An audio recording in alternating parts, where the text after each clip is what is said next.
is AnneJisca from AnneJisca.com, and this is a little video tutorial on how to make bread. I have my yeast that is proofed in this bowl already. You can see the other video for how to do that, or if you're using instant yeast, then you can just mix it in with your flour in a later step. So my water is in here, and I'm going to finish putting my sugar and some of my salt. Bread is very healthy for you, and I ground my flour this morning, so it's ready to be used to have your fresh, yummy bread. So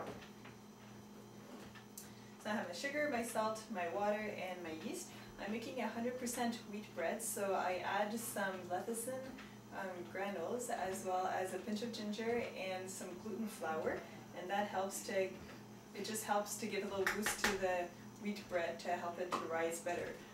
If you don't want to do that, you can also just add a little bit of white flour to your bread, and that will give it the extra gluten that it needs to rise a little bit easier. I like to do 100% wheat, so those things help to moisten the bread and help it to rise better and just work better in general.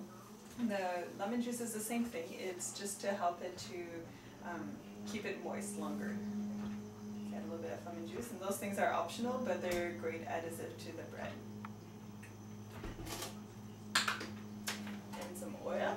You can also replace some of the oil by putting ground flax in it. So you could do half ground flax, half oil if you want. I use vegetable oil, but you can use any kind that you want.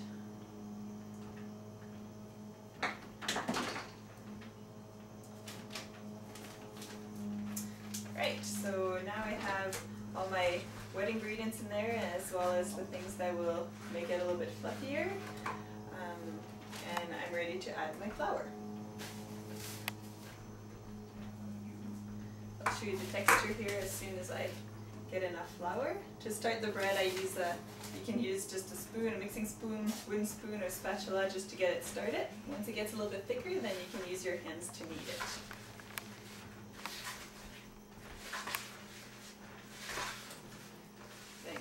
Mixed together.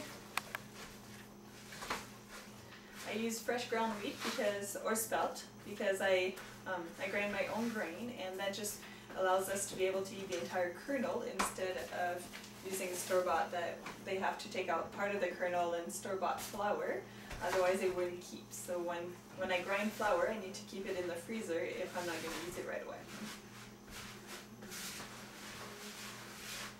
It's starting to get a little bit thicker here, so I'm going to use my hands.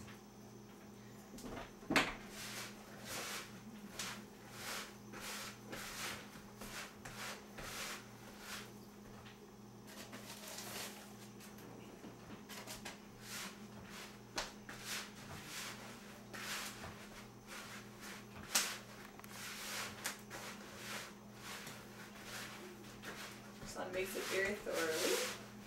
As it gets a little bit thicker as a ball, then we can start kneading it on the table.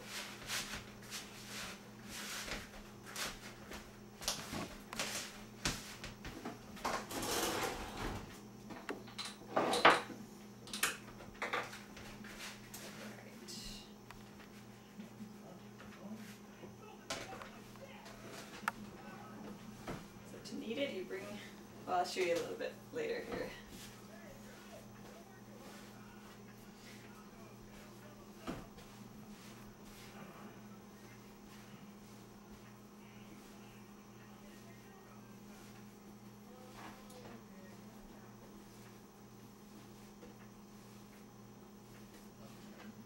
So keep adding flour to your bread until it's no longer sticky. I'll show you the consistency here in a little bit.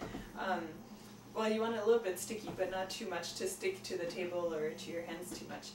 To knead the bread, you simply bring back you fold it in half, and then you use the heel of your hand and you push into it.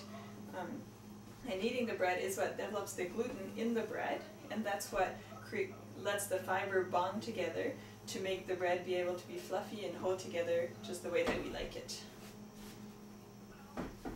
Whole wheat doesn't have as much gluten in it naturally as white flour does. That's why adding a little bit of flour, white flour to your bread can help it rise, or what I do is I add a little bit of vital wheat gluten.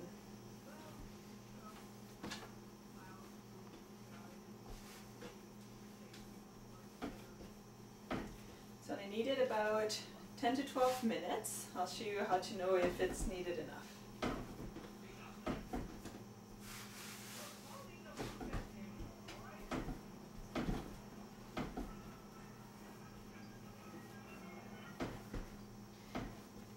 See this bread right now, it's not really sticking to me, and so it doesn't need any more flour, but as I keep kneading it and it develops the gluten, then I might need to add a little bit more flour to it as we go along.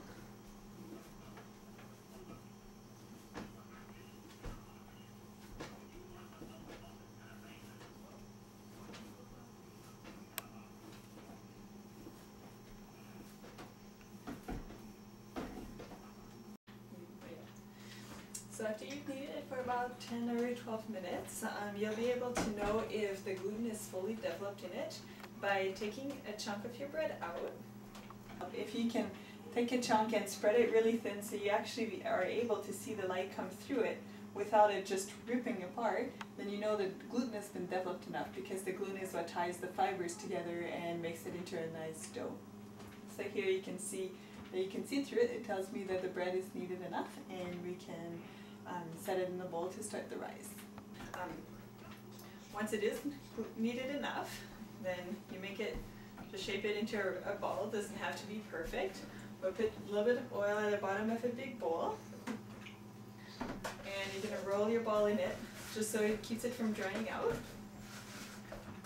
And then you're going to leave it in your bowl like this and cover it with a cloth.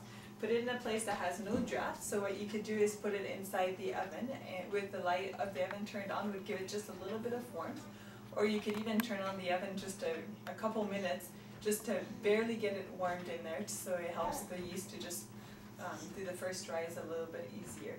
So now with this lid on, I'm going to put it in the oven with the light turned on, and you're going to let it rise till it's doubled in size, which would be about 45 minutes. So we'll see you in 45 minutes.